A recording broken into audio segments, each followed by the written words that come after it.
Hello friends, welcome to rapid fire channel. நாம இப்போ இந்த வீடியோவில் பாமினி அரசு அப்படின்ற பாடத்தை பார்க்க போகிறோம். இதுக்கு முன்னாடியே நம்ம விஜயநகர பேரரசு அப்படின்ற பாடம் பார்த்தோம். 2 பார்ட்டாக அந்த பாடத்தை பார்த்துருப்போம்.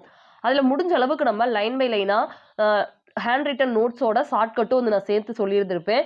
அதே மாதிரியே பாமினி அரசு அப்படின்ற இந்த பாடத்துக்கும் நம்ம ஷார்ட்கட்ஸ் நம்ம சேர்த்து படிச்சிடலாம். ஃபர்ஸ்ட் பாயிண்ட், 1347 பாமன் ஷா என்ற பட்டம் சூடி ஜாபர் கான் பாமினி அரச வம்சத்தை தோற்றுவித்தார். எப்பயுமே ஒரு அரசு தோன்றுது அப்படின்னா எந்த வருஷம் தோன்றுனது, யாரால் தோற்றுவிக்கப்பட்டது அப்படின்னு இந்த 2 கேள்விக்கும் ஆன்சர் தெரியணும். ஓகேவா? அப்ப யாரால் தோற்றுவிக்கப்பட்டது? ஜாபர் கானால் தோற்றுவிக்கப்பட்டது. எந்த வருடம்? 1347. ஓகேவா? 1 3 4 இது ரெண்டையும் கூட்டோம்னா 7. ஓகேவா? அப்ப 1347ல தோற்றுவிச்சிருக்காரு. யாரு? ஜாபர் கான். இவர் இதை தோற்றுவிக்கிறப்ப என்ன ஒரு பட்டம் சூடி தோற்றுவிச்சார் அப்படின்னா பாமன் ஷா. பாமினி அரசை தோற்றுவிக்கிறதுனால பாமன் ஷா அப்படின்ற பேரை சூட்டிக்கிட்டு அப்புறமா தோற்றுவிச்சுக்காரு. ஓகேவா? இந்த பாமினி அரசுல மொத்தம் 18 அரசர்கள் ஆட்சி செஞ்சிருக்காங்க. மொத்தம் எத்தனை பேர்? 18 பேர் ஆட்சி செஞ்சிருக்காங்க. கிட்டத்தட்ட 180 ஆண்டுகள் ஆட்சி செஞ்சிருக்காங்க. 18 அதுக்கப்புறம் 180. ஓகேவா? 18 அரசர்கள் 180 வருஷம் என்ன செஞ்சிருக்காங்க அப்படின்னா ஆட்சி செஞ்சிருக்காங்க. அதுல முக்கியமானவங்க எல்லாம் யார் யாரு அப்படின்றத எழுதியிருப்பேன். அலாவுதீன் ஹசன் பாமன் ஷா, அடுத்து முதலாம் முகமது ஷா, முஜாஹித் மன்னன், 2ஆம் முகமது, 3ஆம் முகமது, இவங்கெல்லாம் முக்கியமான மன்னர்கள். இந்த 5 மன்னர்களை பத்தி தான் இந்த பாடத்துல படிக்க போறோம். இதை படிச்சோம் அப்படின்னாலே நமக்கு பாமினி அரசு அப்படின்ற பாடம் கம்ப்ளீட் ஆயிரும். ஃபர்ஸ்ட் அலாவுதீன் ஹசன் பாமன் ஷா, இவரோட காலம் அப்படின்னு பாக்குறப்ப 1347 டு 1358. ஓகேவா? இதோட 11 கூட்டணும். இங்கிட்ட ஒரு 1, இங்கிட்ட ஒரு 1, 4ஓட 1 கூட்டினா 5, 7ஓட 1 கூட்டோம்னா 8. ஓகேவா? இவரோட மகன் தான் முதலாம் முகமது ஷா. காலம் 1358 டு 1375. இது அப்படியே இப்படி மாறி இருக்கு. இப்படி இருந்தது, இப்ப எப்படி ஆறி இருக்கு? 2 இப்படி மாறி இருக்கு. 5ன்றது முன்னாடி வருது, 8 இந்த பக்கம் வர்றப்ப 7 அப்படின்னு சொல்லி வந்திருக்கு. ஓகேவா? அடுத்து முஜாஹித் மன்னன், 2ஆம் முகமது, 3ஆம் முகமது. இந்த மன்னர்களை எல்லாம் நம்ம ஒவ்வொன்றா பார்ப்போம். ஃபர்ஸ்ட் அலாவுதீன் ஹசன் பாமன் ஷா. அலாவுதீன் ஹசன் பாமன் ஷா, இவரோட காலம், இவர் தான் பாமினி அரச தோற்றுவிச்ச அந்த காலத்துல இருந்து தான் இவரோட காலமும் தொடங்கும். ஏன்னா இவர் தான் யார் அப்படின்னா ஜாபர் கான். இதை நம்ம நல்லா தெரிஞ்சுக்கணும். இந்த ஜாபர் கான் ஒருத்தரை நம்ம ஃபர்ஸ்ட் ஒரு பாயிண்டா பார்த்தோம்ல. இந்த ஜாபர் கானோட இன்னொரு பேர் தான் பாமன் ஷா. இன்னொரு பேர் அப்படின்னு பார்த்தோம்னா அலாவுதீன் ஹசன் பாமன் ஷா. பாமன் ஷா அப்படின்றது அலாவுதீன் ஹசன் பாமன் ஷா. ஓகேவா? இவருக்கு எக்கச்சக்கமான பெயர்கள் இருக்கு. அதுல ஒரு பேர் தான் அலாவுதீன் ஹசன் பாமன் ஷா, பாபன் ஷா அப்படின்னு சொல்லி கொடுத்திருப்பாங்க. இவரோட காலம் 1347 இருந்து 1358 வரைக்கும். கரெக்டா 11 வருஷம் இவர் ஆட்சி செஞ்சிருக்காரு. இவரை பொறுத்த வரைக்கும் நமக்கு ஒரு 4 பாயிண்ட் தான் இருக்கு. 1 2 3 4. ஓகேவா? 1 2 3 4 இந்த நம்பரை ஞாபகம் வச்சோம்னாலே இவரை ஞாபகம் வச்சிடலாம். ஃபர்ஸ்ட் 1 அப்படின்றப்ப ஒத்த ஆளுக்கு எக்கச்சக்கமான பேர்கள் இருக்குன்னு நான் சொன்னேன்னா, ஒத்த ஆளுக்கு எக்கச்சக்கமான பேர். என்னென்ன பேரு? ஜாபர் கான், பாபன் ஷா, அலாவுதீன் ஹசன் பாமன் ஷா, ஹசன் கங்கு அப்படின்னு சொல்லி எக்கச்சக்கமான பெயர்கள் இருக்கு. ஒத்த ஆளுக்கு நிறைய பேர் இருக்குது. First point. இவரோட இன்னொரு பெயர் ஹசன் கங்கு. ஒரிஜினல் நேம் என்ன அப்படின்னா ஜாபர் கான். ஓகேவா? ஜாபர் கான். இதை நம்ம முன்னாடியே பார்த்தாச்சு. இவர் தான் 1347ல பாமினி சுல்தானியத்தை தோற்றுவித்தவர். 1 2 3 4 நான் ஷார்ட்கட் சொன்னேன்னா ஒரு ஆளுக்கு எக்கச்சக்கமான பேரு. ஜாபர் கான், பாமன் ஷா, அலாவுதீன் ஹசன் பாமன் ஷா, ஹசன் கங்கு அப்படின்ற பெயர்கள்லாம் இருக்கு. 2வது பாயிண்ட் என்னன்னா இவரோட காலத்திலேயும் 2 தலைநகரங்கள் இருந்திருக்கும். அதாவது தலைநகர ஒரு இடத்துல இருந்து இன்னொரு இடத்துக்கு மாத்திருப்பாரு. நம்ம இதுக்கு முன்னாடி டெல்லி சுல்தான்கள் படிக்கிறப்ப முகமது பின் துக்ளக் என்ன செஞ்சிருப்பாரு? டெல்லியில இருந்து தேவகிரிக்கு மாத்திருப்பாரு. திரும்ப தேவகிரியில இருந்து திரும்ப டெல்லிக்கு மாத்திருப்பாருன்னு சொல்லி நம்ம படிச்சோம். அதே மாதிரி தான் இவரும் என்ன செய்யறாரு அப்படின்னா தேவகிரியில இருக்கக்கூடிய இவங்களோட தலைநகர குல்பர்காவிற்கு மாத்தினார். 2வது பாயிண்ட் என்னது? இவருக்கும் 2 தலைநகரம். தேவகிரியோட இன்னொரு பேர் தான் தௌலதாபாத். தௌலதாபாத்தில் இருந்து தலைநகரை குல்பர்காவிற்கு மாத்தினார். அப்ப 2 தலைநகரம். 1ன்றது ஒத்தாளுக்கு எக்கச்சக்கமான பேரு. 2ன்றது 2வது தலைநகரம் ஒண்ணு மாத்துறாரு. எங்க இருந்து? தௌலதாபாத் அல்லது தேவகிரியிலிருந்து குல்பர்காவிற்கு மாற்றினார். ஓகேவா? இது பின்னாடி காலத்துல பீடாருக்கு மாற்றப்பட்டிருக்கும். இவரோட காலத்துல குல்பர்காவுக்கு மட்டும் மாத்துனாங்க. இதை மட்டும் ஞாபகம் வச்சுக்கலாம். அடுத்து வர்றப்ப நம்ம வந்து பார்த்துக்கலாம். அடுத்து 1, 2 3வது பாயிண்ட் சொன்னீங்கன்னா 3 அப்படின்றது 3 இடங்களை வந்து ஜெயிச்சு கப்பம் வந்து வசூலிச்சிருப்பாரு. அந்த 3 இடம் எது எது அப்படின்னா வாராங்கல், ராஜமுந்திரி, கொண்டவீடு. ஓகேவா? வாராங்கல், ராஜமுந்திரி, கொண்டவீடு. இப்படி ஞாபகம் வச்சுக்கோங்க. வீட்டுக்கு வர்றப்ப முந்திரி வாங்கிட்டு வாங்க அப்படின்னு ஞாபகம் வச்சுக்கோங்க. வீட்டுக்கு வர்றப்ப வாராங்கல், வர்றப்ப முந்திரி வாங்கிட்டு வரணும். இப்போ 3 முந்திரி அப்படின்றது 3. ஓகேவா? 1ன்றது ஒத்த ஆளுக்கு எக்கச்சக்கமான பட்டப்பேரு. 2வது தலைநகரம் மாத்தினாரு எங்கன்றத நம்ம ஞாபகம் வச்சுக்கணும். 3 அப்படின்றப்ப முந்திரி. அப்ப வீட்டுக்கு வர்றப்ப, வீடு அப்படின்றது கொண்ட வீடு, வர்றப்பன்றது வாராங்கல், ராஜமுந்திரி. இங்கெல்லாம் போர் செஞ்சு ஜெயிச்சு அந்த மன்னர்கள்ட்ட கப்பம் வந்து வசூலிச்சாரு. அடுத்து 4 அப்படின்ற நம்பருக்கு என்ன ஷார்ட்கட் அப்படின்னா இவரோட ஆட்சி பகுதியை 4 மாகாணமா பிரிச்சிருப்பாரு. அந்த மாகாணத்தோட பேரு தராப்ஸ். அந்த மாகாணத்தோட பேரு வந்து என்னன்னா தராப்ஸ். அந்த 4ம் என்னென்னன்றத பார்க்கலாமா? குல்பர்கா, தௌலதாபாத், பீடார், பெரார். குல்பர்கா, தௌலதாபாத், பீடார், பெரார். இதையுமே நான் வந்து ஒரு ஷார்ட்கட் வந்து வச்சிருந்திருப்பேன். வேணுன்றவங்க அதை யூஸ் பண்ணி படிச்சுக்கோங்க. அதாவது பாப்பா, அதாவது ரொம்ப பீப்பா அப்படின்னு சொல்லுவாங்கல்ல, பாப்பா பீப்பான்னு சொல்லி. அப்ப அந்த பாப்பா வந்து கேடியான பீப்பாவா இருக்குன்னு ஞாபகம் வச்சுக்கோங்க. ஓகேவா? கேடி அப்படின்றப்ப குல்பர்கா, தௌலதாபாத். டீன்றது தௌலதாபாத்.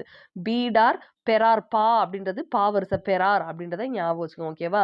அடுத்து இந்த 4 மாகாணத்துக்குமே ஒவ்வொரு பகுதிக்கும் ஒவ்வொரு ஆளுநர் வந்து இருந்தாங்க. இந்த ஆளுநர் என்ன செய்வார்னா நிர்வாகம் பண்ணுவாரு, வரி வசூல் செய்வாரு. நிர்வாகம் மற்றும் வரி வசூல் செய்யக்கூடிய நபராக இந்த ஆளுநர் வந்து இருந்திருப்பாரு. அப்ப அலாவுதீன் ஹசன் பாமன்சாவுக்கு 4 பாயிண்ட் தான். 1, 2, 3, 4. 1ன்னா ஒத்தாளுக்கு எக்கச்சக்கமான பேரு. 2வது தலைநகரம் முந்திரி. 4 அப்படின்றது 4ஆ வந்து பிரிச்சிருப்பாரு தராப்ஸ். ஓகேவா? இதுல இன்னொரு ஒரு முக்கியமான ஒரு 1 மார்க். இதுக்கு முன்னாடி நடந்த குரூப் 4 இப்ப நடந்துச்சுல, இந்த குரூப் 4க்கு முன்னாடி நடந்த குரூப் 4ல என்ன செஞ்சிருந்தாங்க அப்படின்னா இந்த அலாவுதீன் ஹசன் பாமன்சாவை வந்து கொஸ்டின் வந்து கேட்டிருந்தாங்க. லாஸ்டா நடந்த குரூப் 4லயுமே இந்த கொஸ்டின் வந்து கேட்டிருந்தாங்க. இப்ப லாஸ்டா வந்து 2024ல நடந்த குரூப் 4ல வந்து இந்த அலாவுதீன் ஹசன் பாமன்ஷாவை ஒரு கேள்வியாவே கேட்டிருந்தாங்க. என்ன அப்படின்னா 2ஆம் அலெக்சாண்டர் என நாணயங்களில் தன்னுடைய பெயரை பொறித்தவர் யார் அப்படின்னு கேட்டிருந்தாங்க. அது யார் அப்படின்னா இந்த அலாவுதீன் ஹசன் பாமன்சா. 2ஆம் அலெக்சாண்டர் யாரு? அலாவுதீன் ஹசன் பாமன்சா. அலெக்சாண்டர்னு வருதா? அப்ப அலாவுதீன் அப்படின்றத ஞாபகம் வச்சுக்கோங்க. அலெக்சாண்டர் அலாவுதீன் ஹசன் பாமன்ஷா. ஆனா நமக்கு ஆப்ஷன்ல வந்து ஃபுல் நேமும் கொடுக்கல. வெறும் பாமன்ஷா அப்படின்றது பி ஆப்ஷனா வந்து இருந்துச்சுன்னு நினைக்கிறேன். ஓகேவா? பாமன்ஷா மட்டும்தான் இருந்துச்சு ஆப்ஷன்ல. ஓகேவா? இது ஒரு முக்கியமான 1 மார்க். இவரை பத்தி நமக்கு வந்து கொஸ்டின் வந்து டிஎன்பிசில கேட்குறாங்க. 2வது நபர் யார் அப்படின்னா முதலாம் முகமது. முதலாம் முகமது இவரோட காலம் 1358 முதல் 1375 வரை. 1358 முதல் 1375 வரை. இதையும் நம்ம ஷார்ட்கட்டோட பார்க்கலாம். முதல் என்னென்ன பாயிண்ட்ஸ்ன்றதை பார்த்துடலாமா? ரெய்ச்சூர் பகுதியை கைப்பற்ற விஜயநகரத்திடம் 2 முறை போர் புரிந்து தோல்வியுற்றார். ரெய்ச்சூர் பகுதியை கைப்பற்ற விஜயநகரத்திடம் 2 முறை போர் புரிந்து தோல்வியுற்றார். 1363ல் வாராங்கல் மீது படையெடுத்தார். வாராங்கல் அப்படின்றனாலே யாராங்க? காகத்தியர்கள் இருப்பாங்க. ஓகேவா? அப்ப வாராங்கல்ல படையெடுத்திருக்காரு அப்படின்றது 2வது பாயிண்ட். இது ரெண்டையும் எப்படி நம்ம ஞாபகம் வச்சுக்கலாம்? ரவி அப்படின்னு சொல்லுவோமா, அல்லது ரெவி. ரவி, ரெவி. ரெய்ச்சூர் பகுதியில விஜயநகரத்துக்கிட்ட போர் புரிஞ்சு தோல்வி வந்து அடைஞ்சிருக்காரு. ஜெயிச்சது விஜயநகரம். ஓகேவா? ரெவி. ரெய்ச்சூர்ல விஜயநகரத்து கூட சண்டை. அடுத்து வா வா அப்படின்றது என்னது? ரெவி வா அப்படின்றத ஞாபகம் வச்சுக்கோங்க. ரெவி வா. ரவியை வந்து வான்னு கூப்பிடுறாங்க. வாராங்கல். வாராங்கல் அப்படின்னாலே காகத்தியர்கள் மீது படையெடுப்பு. இந்த இந்த போர் வந்து ஆக்சுவலா 1362லயே வந்து தொடங்கியிருக்கும். 1362ல தொடங்கியிருக்கும். 1363லயும் நடந்திருக்கும். ஓகேவா? இப்போ முதலாம் முகமது ஷா அப்படின்னா ரெவி வா. அவ்வளவுதான் நமக்கு ஷார்ட்கட்டே. ரெவி வா. ரெய்ச்சூர்ல விஜயநகரத்திடம் போர். வா அப்படின்றப்ப வாராங்கல்ல காகத்தியர்களோட போர். அவ்வளவுதான். அடுத்து வந்து 3 முக்கியமான பொருட்கள், இடங்களை வந்து இவர் வந்து கைப்பற்றியிருப்பார். 3 என்னென்ன அப்படின்னா கோல்கொண்டா கோட்டை, ரத்தின கற்கள், நீல வண்ண கலர்ல இருக்கக்கூடிய ரத்தின கற்கள், சிம்மாசனம், அதாவது பாமினி சுல்தான்கள் அரியணை ஏறக்கூடிய அந்த சிம்மாசனம். இந்த 3யுமே இவர் வந்து சூறையாடி இருப்பார். ஓகேவா? கோட்டை, ரத்தினக்கல்லு, சிம்மாசனம் இதை சூறையாடினார். இப்போ கோல்கொண்டா கோட்டையை வந்து பார்க்கலாம். இதில் இருக்கக்கூடிய ஒவ்வொரு பாயிண்ட்டுமே ரொம்ப ரொம்ப ரொம்ப முக்கியமான பாயிண்ட். கோல்கொண்டா கோட்டையில் இருக்கக்கூடிய முக்கியமான பாயிண்ட் என்னென்னன்றதை பார்க்கலாம். ஃபர்ஸ்ட் கோல்கொண்டா கோட்டையை கட்டுனது யார் அப்படின்னா ராஜா கிருஷ்ணதேவ். கோல்கொண்டா கோட்டையை கட்டுனது யார் அப்படின்னா ராஜா கிருஷ்ணதேவ். இதை ஞாபகம் வச்சுக்கோங்க. கிருஷ்ணரோட கொண்டையில எப்பயுமே ஒரு மயில் ரெக்க இருக்கும்னு ஞாபகம் வச்சுக்கலாம். அல்லது கிருஷ்ணரோட கையில வந்து கோல் மாதிரி ஒரு புல்லாங்குழல் வந்து இருக்கும் அப்படின்றத ஞாபகம் வச்சுக்கோங்க. ஓகேவா? கோல் கொண்டா, கோலும் கையில இருக்கணும், கொண்டையும் இருக்கக்கூடிய ஆள் யாருன்னா கிருஷ்ணர். அப்ப கிருஷ்ணதேவ் அப்படின்றவர் தான் கோல்கொண்டா கோட்டையை கட்டியிருக்காரு. இவர் வந்து காகத்திய வம்ச அரசர். ஓகேவா? வாராங்கல்லை தலைநகராக கொண்டு ஆட்சி செஞ்ச ஒரு அரசர் தான் இந்த கிருஷ்ணதேவ், ராஜா கிருஷ்ணதேவ். ஓகேவா? அடுத்து நான் பாயிண்ட்ஸ் எல்லாம் ரீட் பண்ணிட்டு நான் உங்களுக்கு வந்து கதையா வந்து சொல்றேன். 1495 1496 இந்த காலகட்டத்தில் சுல்தான் குலி குதப்ஷாவிற்கு ஜாகிராக தரப்பட்டது. அதனை இவர் கருங்கல் கொண்டு புனரமைத்தார். பின்னாளில் இந்த நகரம் முகமது நகர் எனப்பட்டது. ஓகேவா? இப்ப என்னன்றத பார்ப்போம். இதை கட்டுனது கிருஷ்ணதேவ்ன்றத நம்ம பார்த்துட்டோம். இவன் என்ன செய்யறாங்க அப்படின்னா 495 96 இந்த காலகட்டத்துல இந்த கோட்டைய குலி குதப்ஷா அப்படின்றவருக்கு கொடுத்துறாங்க. ஓகேவா? குலி குதப்ஷா அப்படின்றவருக்கு வந்து கொடுக்குறாங்க. கோட்டைனா நல்லா பிரம்மாண்டமா இருக்குமா, ஆனா அது யார்கிட்ட கொடுக்குறாங்க? ஒரு குழியில இருக்கக்கூடிய ஒரு நபர்கிட்ட வந்து கொடுக்குறாங்க. கோட்டைனா பிரம்மாண்டம், குழியில வந்து கொடுக்குறாங்க. ஓகேவா? குலி குதப்ஷாவுக்கு கொடுக்குறாங்க. இவர் வந்து என்ன செய்யறாரு அப்படின்னா அதை வந்து கருங்கல் வச்சு புனரமைக்கிறாரு. கோட்டைகள்லாம் வந்து என்ன ஆயிரும், நாளடைவுல பழுதடையும். அப்ப கருங்கல் வச்சு அதை நல்லா வந்து என்ன செய்யறாரு அப்படின்னா புனரமைக்கிறாரு. அதை எல்லாத்தையுமே வந்து சரிப்படுத்துறாரு, செப்பனிடுறாரு. அந்த நகரம் தான் பின்னால முகமது நகர் எனப்பட்டது. ஓகேவா? இந்த குலி குதப்ஷாவுக்கு எப்படி கொடுத்தாங்க அப்படின்னா ஒரு நிலத்தை எப்படி தருவாங்களோ அந்த மாதிரி தந்தாங்க. அந்த நிலம் அப்படின்றதுக்கு பேரு தான் ஜாகீர். ஓகேவா? ஜாகீராக தரப்பட்டது. அதாவது ஒருத்தருக்கு அதை வந்து கொடுக்குறாங்க, அவர் நல்லா செட் பண்ணிட்டு நல்லா பத்திரமா வச்சிருக்காரு. அது கொஞ்சம் ஒரு பேரும் புகழும் அடையுது. அதோட பேர் வந்து முகமது நகர் அப்படின்னு சொல்லி வருது. ஓகேவா? அதுக்கப்புறமா பாமினி வம்சத்தின் கைவசமாகி பின் அவர்களின் தலைநகரமானது. இதுக்கப்புறமா என்ன ஆகுது அப்படின்னா பாமினி, இப்ப நம்ம படிக்கிறதே பாமினி வம்சம் தானே, இவங்க கைக்கு இந்த கோட்டை வந்து கிடைச்சிச்சு. அதோட அவங்களோட தலைநகரமாவும் மாறிடுச்சு அப்படின்றத சொல்றாங்க. ஃபர்ஸ்ட் கட்டுனவர் யாரு, இதை புனரமைச்சவர் யாரு, அப்புறம் பாமினி சுல்தான்ல யார்கிட்ட வந்து கிடைச்சிச்சு அப்படின்ற 3 பாயிண்ட் வந்து பார்த்திருக்கோம். ஐந்தாவது சுல்தான் முகமது குலி குதப்ஷா காலத்தில் கம்பீரமான கோட்டையாக மாறியது. யாருக்கும் அஞ்சல அப்படின்றத ஞாபகம். அஞ்சலனா என்னது, பயப்படல. அப்ப 5வது சுல்தான் இருக்கிறப்பதான் அஞ்சல அப்படின்னா என்னது, பயப்படலன்னு அர்த்தம். அப்ப கம்பீரமான கோட்டையா இருந்தது எப்ப அப்படின்னா 5வது சுல்தான்ட்ட அஞ்சாம கம்பீரமா நிக்கிறது. 5வது சுல்தான் முகமது குலி குதப்ஷா காலத்தில் கம்பீரமான கோட்டையாக மாறியது. கோல்கொண்டா கோட்டையில் குதுப்ஷாஹி கல்லறை உள்ளது. நம்ம பார்த்தது எல்லாமே என்னதான் பார்த்திருக்கோம், குதுப்ஷான்னு தான் பார்த்திருக்கோம். அப்ப அவங்க எல்லாரும் செத்ததோட இறந்ததெல்லாம் எங்க தான் புதைச்சிருப்பாங்க, உள்ளதான் புதைச்சிருப்பாங்க. அப்ப குதுப்ஷாஹி கல்லறை உள்ளது அப்படின்றத சொல்லணும். நெக்ஸ்ட் 17ஆம் நூற்றாண்டில் வைர சந்தையாக இருந்தது. கோஹினூர் வைரமும் இங்கு இருந்தது. வைர சந்தையா அந்த கோல்கொண்டா கோட்டை வந்து இருந்திருக்கு. கோஹினூர் வைரம் நிறைய ஸ்டோரிஸ்ல வந்து கேள்விப்பட்டிருப்போம். ஓகேவா? அந்த வைரம் இங்க இருந்துச்சு அப்படின்றத சொல்றாங்க. 1687 ஆப்கானிய வாசல் காவலர் துரோகம் செஞ்சாரு. யாரு அப்படின்னா அவுரங்கசீப் வந்து வருவாரு. நம்ம அவுரங்கசீப்பை பத்தி நம்ம முகலாயர்கள்ல படிப்போம். அப்போ வந்து நம்ம டீட்டெயில்டா படிக்கலாம். இந்த இடத்துல ஒரு பாயிண்ட் வந்து நம்ம எக்ஸ்ட்ராவா வந்து படிச்சுக்கலாம். என்ன அப்படின்னா 1687ல ஆப்கானிய வாசல் காப்பாளர், அதாவது வாட்ச்மேன் இருப்பாங்கல்ல, அவங்க கிட்ட அவுரங்கசீப் வந்து தந்திரமா பேசி அந்த கோட்டையை வந்து கைப்பற்றியிருப்பாரு. ஓகேவா? அதை தான் இங்க வந்து கொடுத்துருக்காங்க. ஆப்கானிய வாசல் காப்பாளர் துரோகம் செய்தார். யார் கூட சேர்ந்துக்கிட்டு அப்படின்னா அவுரங்கசீப் கூட சேர்ந்துக்கிட்டு துரோகம் பண்ணியிருப்பாரு. அவுரங்கசீப் வந்து அந்த கோட்டையை வந்து கைப்பற்றியிருப்பாரு. ஓகேவா? அப்போ கட்டினது யாரு புனரமைச்சது, அதுக்கப்புறம் வந்து எப்ப கம்பீரமா இருந்துச்சு, பாமினி வம்சத்துக்கிட்ட வந்ததுக்கு அப்புறம் அவங்களோட தலைநகரமா இருந்துச்சு. அதுக்கப்புறமா இங்க இறந்த அந்த மன்னர்களோட கல்லறையாவும் இந்த இடம் வந்து இருந்துச்சு. வைர சந்தையாவும் இருந்துச்சு. இந்த ஒரு 5-6 பாயிண்ட் தான் நம்ம இதுல இருந்து படிக்கிற மாதிரி இருக்கும். ரொம்ப ஈஸியான பாயிண்ட்ஸ் தான். நெக்ஸ்ட் கோல்கொண்டா கோட்டையோட சிறப்பு அப்படின்னு பாக்குறப்ப இங்க வந்து சவுண்டு தான், ஒலி அம்சம் வந்து ரொம்ப ஒரு சிறப்பான அம்சமா வந்து இருக்கு. சொல்லணும் அப்படின்னா ஹைதராபாத்ல இருந்து 11 கிலோமீட்டர் தொலைவுல ஒரு மலை வந்து இருக்கு. ஹைதராபாத்ல இருந்து 11 கிலோமீட்டர் தொலைவில் ஒரு மலை இருக்கு. அந்த மலை மீது 120 மீட்டர் உயரத்துல அந்த கோல்கொண்டா கோட்டையை கட்டியிருக்காங்க. பாருங்களேன், கோட்டைனாலே உயரமா இருக்கும், அது மலை மேல கட்டியிருக்காங்கன்னு சொல்றாங்க. ஹைதராபாத் இங்க இருக்குன்னா இங்க இருந்து 11 கிலோமீட்டர் தொலைவுல ஒரு மலை மீது 120 மீட்டர் உயரத்துல கட்டப்பட்டது. இது 11, இது 12, அப்ப 120ன்னு ஞாபகம் வச்சுக்கணும். 11 இங்க 12, அதாவது 120. இது இந்த மாதிரி நீங்க படம் போட்டே படிங்க. இங்க இருந்து இப்படி போகுது, மலைக்கு மேல உன்னை கட்டியிருக்காங்க.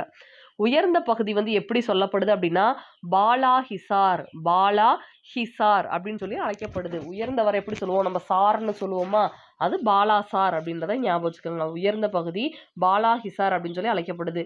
நுழைவாயிலின் பகுதி பதேதர் வாசா என அழைக்கப்படுது. நுழைவாயில்னாலே என்னது, வாசலா, அப்ப வாசா, வாசல வாசா அப்படின்னு சொல்றாங்க. பதேதர் வாசா என அழைக்கப்படுகிறது.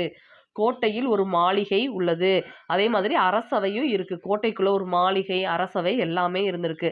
தர்பாருக்கு போகக்கூடியத அதாவது தர்பாருக்கும் கோட்டையில இருக்கக்கூடிய அரண்மனைக்கும் இடையில ஒரு சுரங்கப்பாதை இருந்துச்சு அப்படின்றத சொல்றாங்க. கோல்கொண்டா கோட்டையை யாரு கட்டினது, யாரு புனரமைச்சது, எப்ப கம்பீரமா இருந்துச்சு, யாரோட கல்லறை அங்க இருக்கு, வைர சந்தையா எந்த வருஷம் இருந்துச்சு, ஃபைனலா அதை கைப்பற்றினது யாருன்னெல்லாம் நம்ம பார்த்தோம். கோட்டையோட சிறப்பு அப்படின்னு பார்த்தாலே அது ஒளி அம்சம். ஹைதராபாத்ல இருந்து 11 கிலோமீட்டர், இங்க மலையில 12, அப்ப 120 மீட்டர் உயரத்துல வந்து இதை வந்து கட்டியிருக்காங்க. இது கிலோமீட்டர், இங்கே இருக்குது மீட்டர். ஓகேவா, இதையுமே நமக்கு வந்து மாத்தி வந்து கொஸ்டின் கேட்கலாம். அதை வந்து கவனமா வந்து படிக்கணும். அப்புறம் உயர்ந்த பகுதி என்னது, அதுக்கப்புறம் வாசலை வந்து எப்படி சொல்றாங்க அப்படின்ற அந்த 2 பாயிண்ட் வந்து முக்கியம். இது வந்து நம்ம கோல்கொண்டா கோட்டை வந்து பார்த்தோமா, முதலாம் முகமது ஷா கைப்பற்றியது அல்லது சூறையாடின ஒரு பகுதிகளில் ஒண்ணுதான் வந்து என்ன அப்படின்னா கோல்கொண்டா கோட்டை.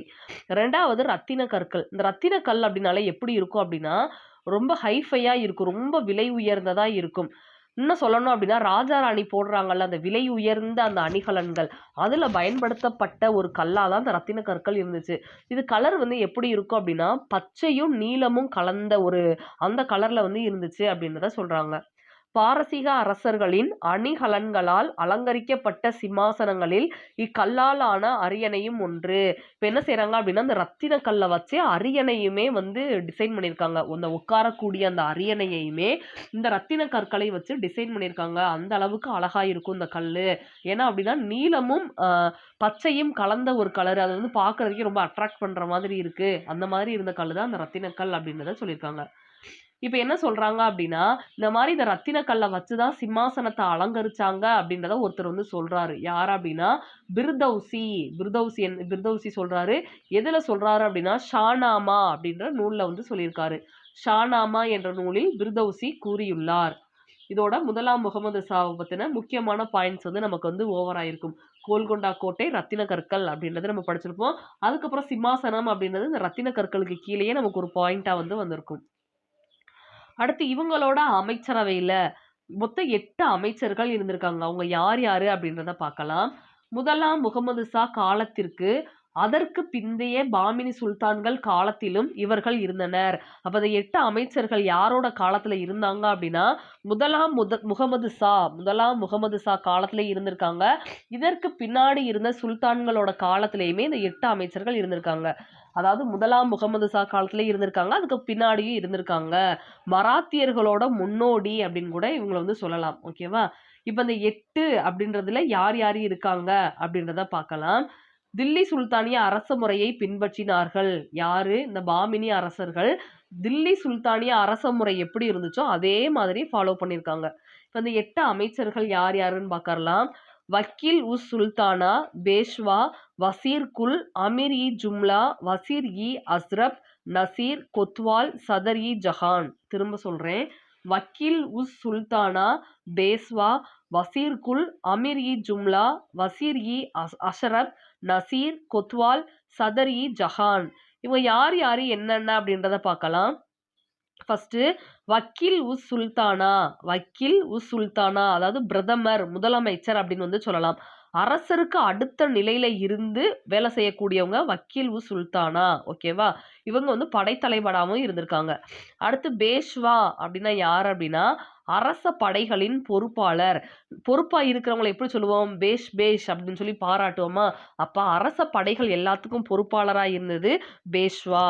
நெக்ஸ்ட் வசீர் குல். வசீர் குல். இப்போ வசீர் அப்படின்றத சூப்பர்வைசர்னு ஞாபகம் வச்சுக்கோங்க. சூப்பர்வைசர் வந்து என்ன செய்வாங்க? மேற்பார்வை தான் இடுவாங்க.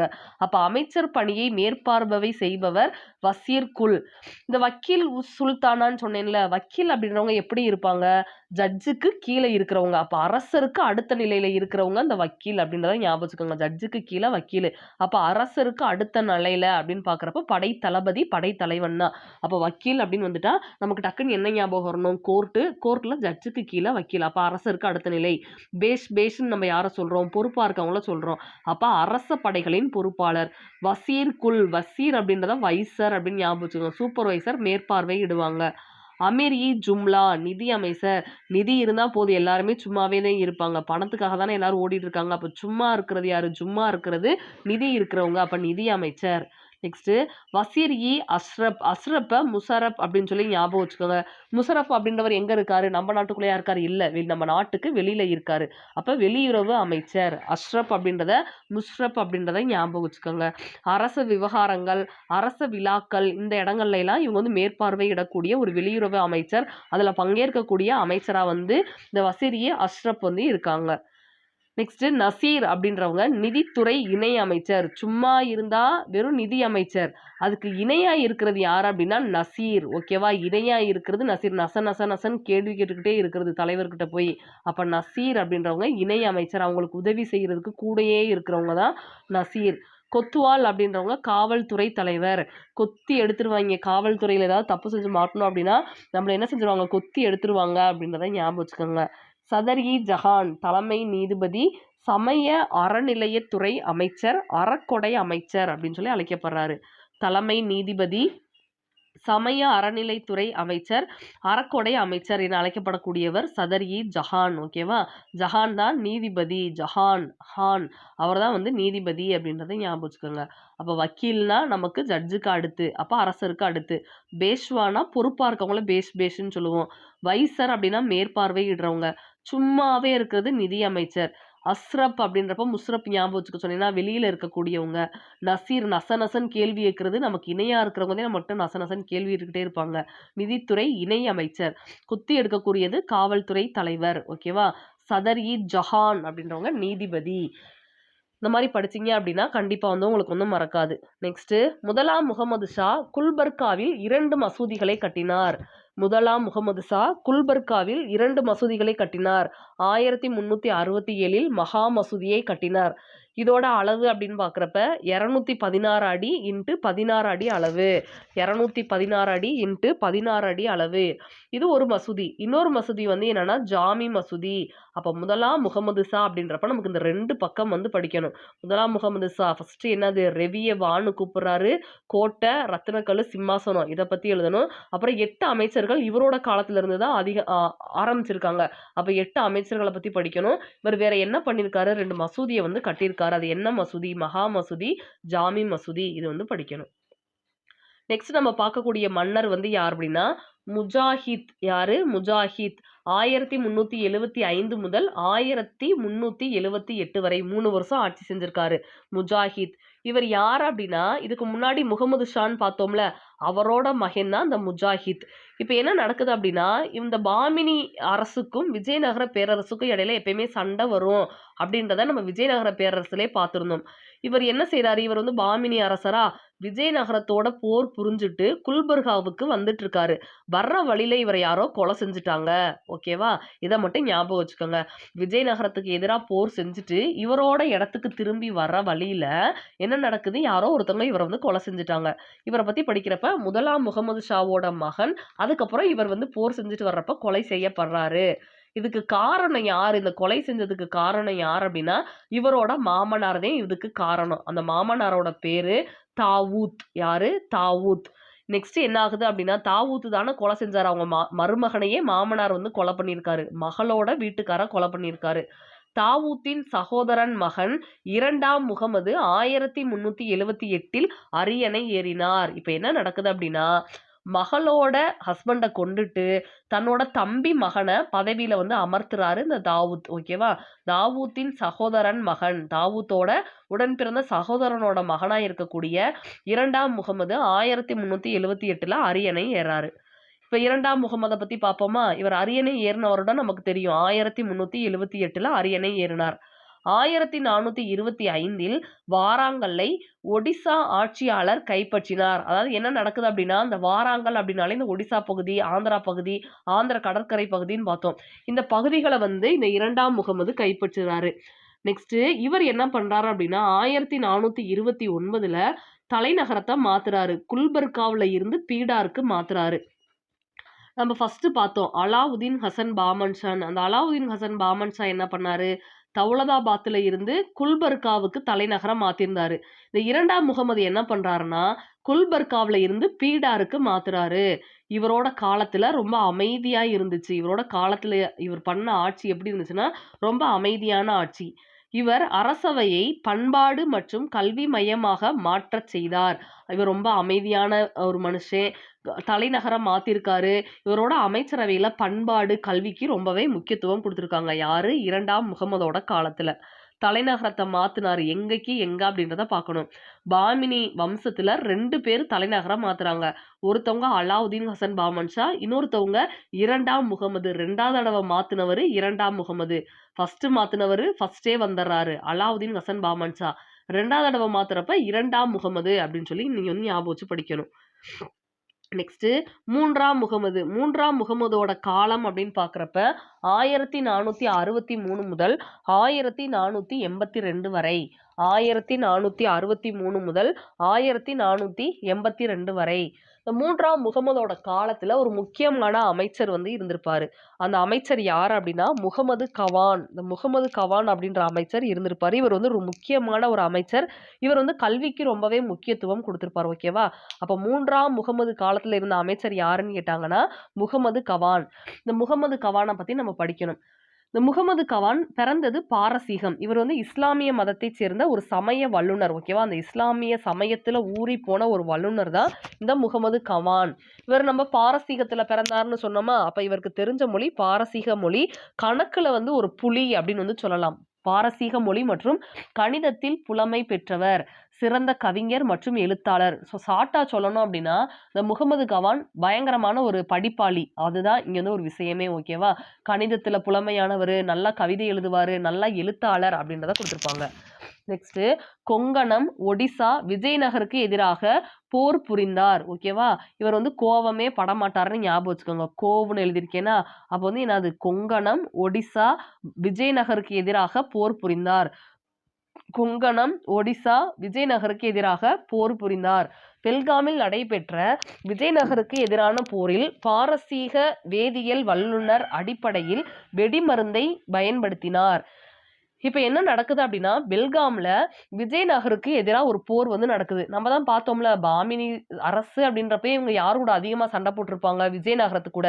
அப்ப பெல்காம் அப்படின்ற இடத்துல வந்து ஒரு சண்டை நடக்குது. யாருக்கு எதிரா அப்படின்னா விஜயநகருக்கு எதிரா.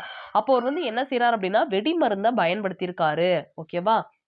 நம்ம பார்த்தோம்ல விஜயநகரோட காலத்துலதான் வந்து யார் வந்திருப்பாங்க?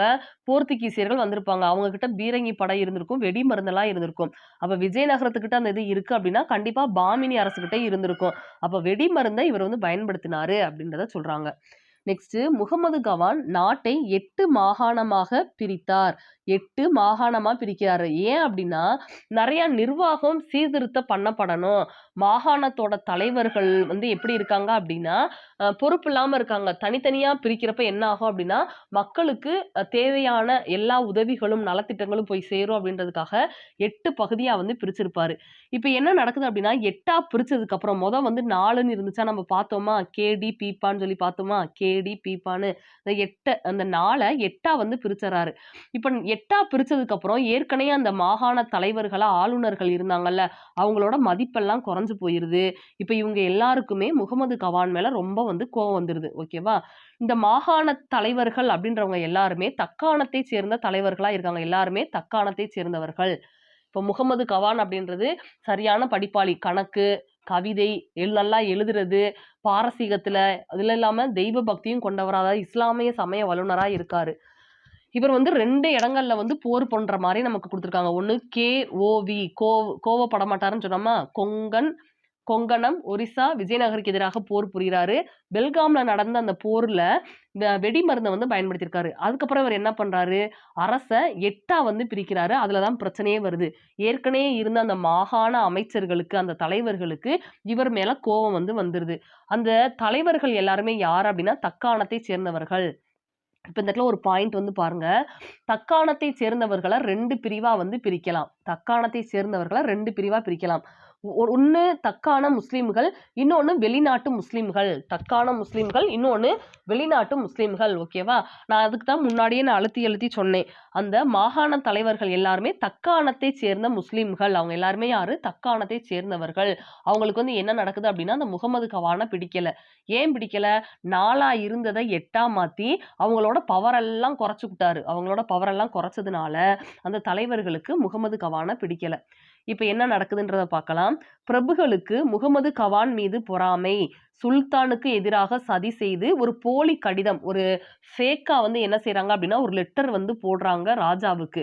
அந்த மாரி போடுறப்ப என்ன ஆகுது அப்டின்னா, முகமது கவான் மேல ஒரு தப்பு இருக்கிற மாதிரி வந்து அந்த அரசவையில நிரூபிக்கப்படுது. இப்ப மன்னர் என்ன செய்றாரு அப்டின்னா, முகமது கவான கொன்னர்றாரு.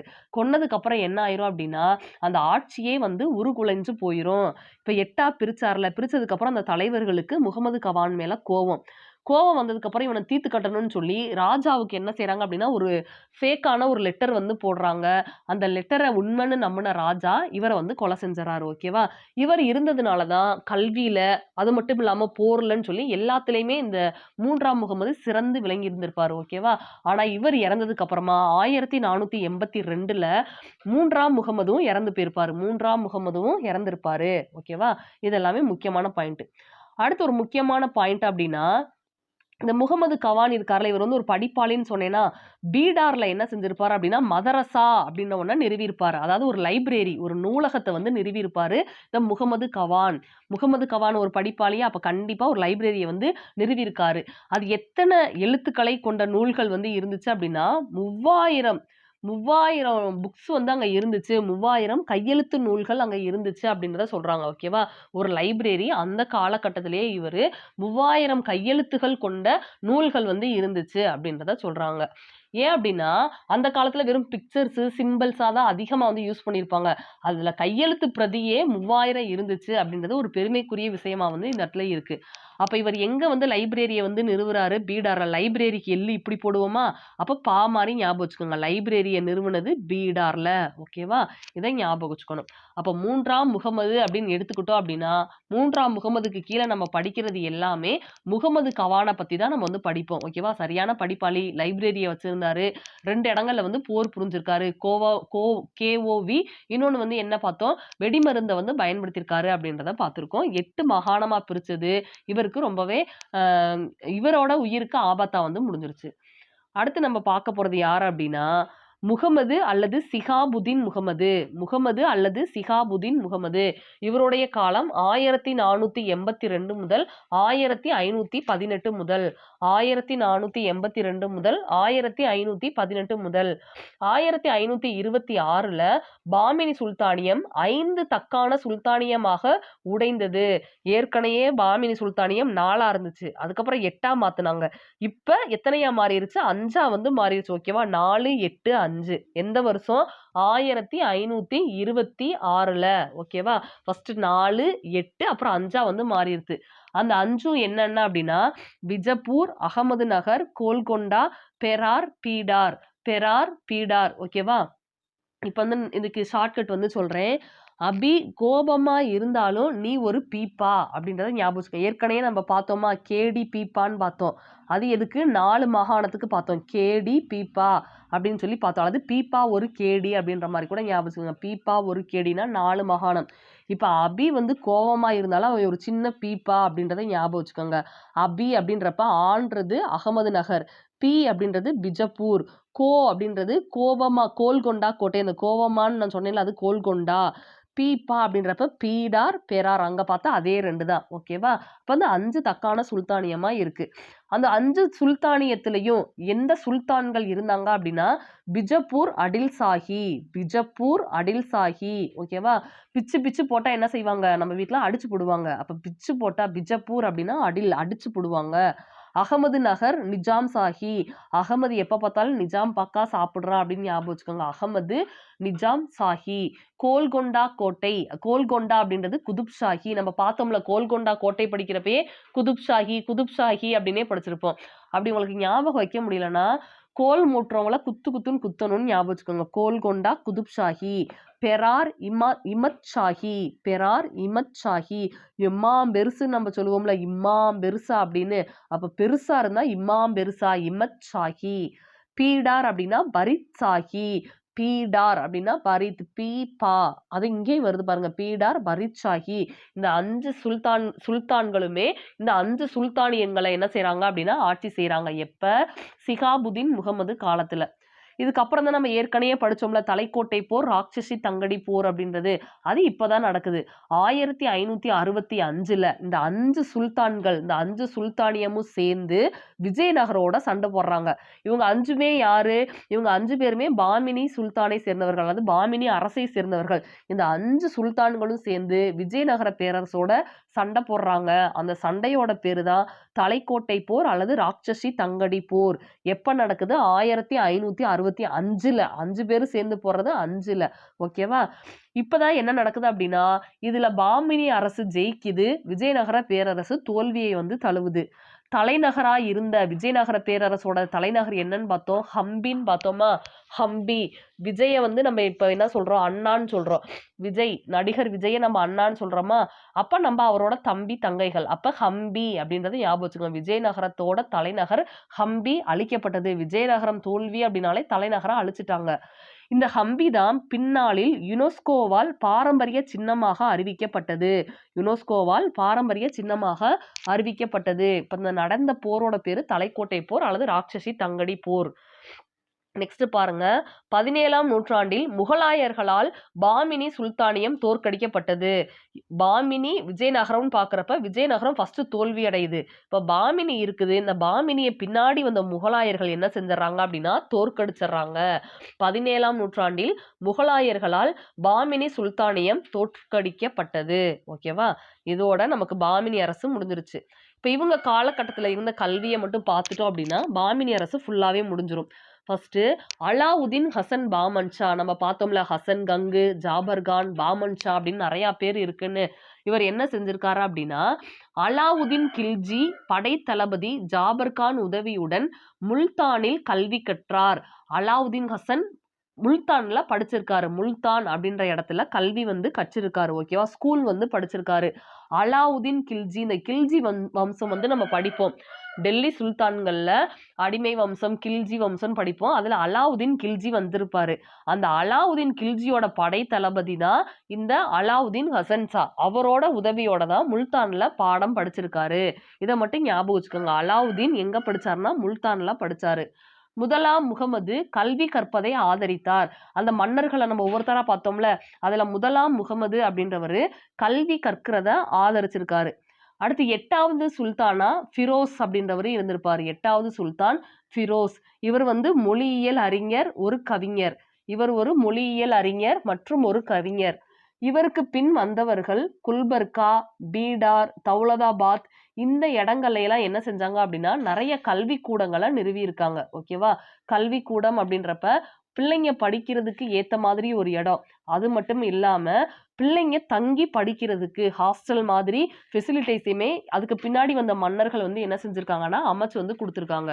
உண்டு உறைவிட வசதி, அதாவது கவர்மெண்டே செலவு செய்யும். அந்த மாதிரி எல்லாம் கல்விக்கு வந்து ரொம்பவே முக்கியத்துவம் கொடுத்துருக்காங்க. யாருக்கு பின்னாடி வந்தவங்க? 8வது சுல்தானா இருக்கக்கூடிய ஃபெரோஸுக்கு பின்னாடி வந்தவங்க. நெக்ஸ்ட் நம்ம பார்க்க போறது முகமது கவான். நம்ம முகமது கவானை பார்த்தோம்ல, இவர் வந்து ஒரு படிப்பாளி அப்படின்னு சொல்லி பார்த்தோம். பீடார்ல மதரசா அப்படின்ற கல்வி நிலையத்தை அமைச்சிருக்காரு. பீடார்ல மதரசா அப்படின்ற கல்வி நிலையத்தை அமைச்சிருக்காரு. யாரு அப்படின்னா இந்த முகமது கவான். அந்த இடத்துல பார்த்தோம்ல, அந்த லைப்ரரியில 3000 கையெழுத்து பிரதிகள் கொண்ட நூலகம் இருந்தது.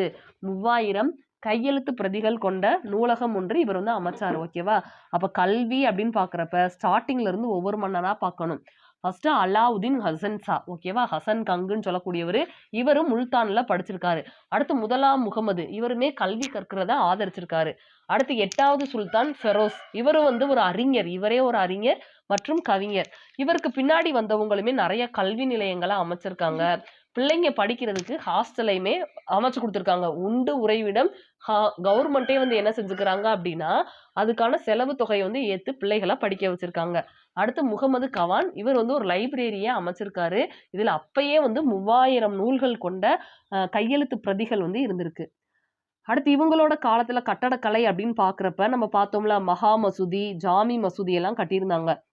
குல்பர்காவில் மகா மசூதி, ஜாமி மசூதி இதெல்லாம் வந்து கட்டுனாங்க. கோல் கும்பாஸ் அப்படின்றது இவங்களோட கட்டடக்கலைக்கு ஒரு சிறப்பான ஒரு எடுத்துக்காட்டு. கோல்கொண்டா கோட்டையும் இவங்களோட கட்டடக்கலைக்கு ஒரு சிறப்பான ஒரு எடுத்துக்காட்டா வந்து இருக்கு. இதோட பாமினி வம்சத்தை பத்தின முக்கியமான பாயிண்ட்ஸ் எல்லாமே முடிஞ்சிருச்சு. நெக்ஸ்ட் ஒரு வீடியோல நம்ம நெக்ஸ்ட் ஹிஸ்டரியில வேற ஒரு டாபிக் வந்து பார்க்கலாம். இந்த வீடியோல நம்ம ஃபுல் அண்ட் ஃபுல் கிளியரான எக்ஸ்பிளனேஷன்ஸோட ஹேண்ட் ரிட்டன் நோட்ஸ்ல நம்ம ஷார்ட்கட்டோட வச்சு பார்த்துருக்கோம். இப்போ பார்த்த இந்த பகுதியிலேருந்து நம்ம 2 சிம்பிளான கொஸ்டின் வந்து நான் உங்களுக்கு வந்து கேட்க போறேன். அந்த 2 கொஸ்டினுக்குரிய ஆன்சரையும் இந்த வீடியோக்கு கீழே கமெண்ட்ல வந்து கொடுங்க. ஃபர்ஸ்ட் கொஸ்டின், ராட்சசி தங்கடி போர் நடைபெற்ற ஆண்டு எது? ராட்சசி தங்கடி போர் நடைபெற்ற ஆண்டு எது? 2வது கொஸ்டின், ஷாநாமா என்ற நூலின் ஆசிரியர் யார்? ஷாநாமா என்ற நூலின் ஆசிரியர் யார்? இது 2வது கொஸ்டின். இந்த 2 கொஸ்டினுக்குரிய ஆன்சரையும் இந்த வீடியோக்கு கீழே கமெண்ட்ல வந்து கொடுங்க. இந்த வீடியோ உங்களுக்கு பிடிச்சிருந்தா லைக் பண்ணுங்க, ஷேர் பண்ணுங்க அண்ட் சப்ஸ்கிரைப் பண்ணுங்க. தேங்க்யூ.